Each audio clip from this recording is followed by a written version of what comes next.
और मैंने पिछले से पिछले जुम्मे भी कहा था, फिर कहता हूं और ऑन दी रिकॉर्ड कहता हूं, मरज़ई कल भी काफिर थे, आज भी काफिर और कयामत तक, और जो उनके कुफर में शक करे वो भी, और पक्का बेईमान है, काफिर है। वो वजीर कानून हो या सूबाई हो या विफाकी हो, मन शक्का फी कुफर ही फकत कफर, जो मरज़ई के कुफर में शक करे वो भी काफिर है।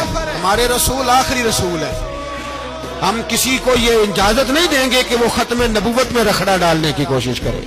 हम किसी को ये इजाजत है, और तुमने कौम को लूटा, लूटते रहो, अब ईमान पे डाके तो ना डालो।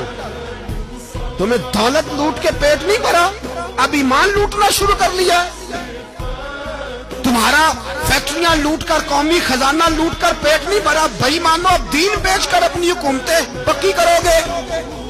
और वो लोग भी तैयार हो जाएं जो उन बेईमानों को मुंतखब करते हैं, उनसे भी सवाल करेगा खत्म नबुव्वत का मौजू क़यामत के दिन कि तुम बताओ, इनको सपोर्ट करते थे जो रसूलुल्लाह सल्लल्लाहु अलैहि वसल्लम के बाद भी किसी नबी को नबी मानना दुरुस्त जानते थे। शर्म आनी चाहिए, ख्याल होना चाहिए।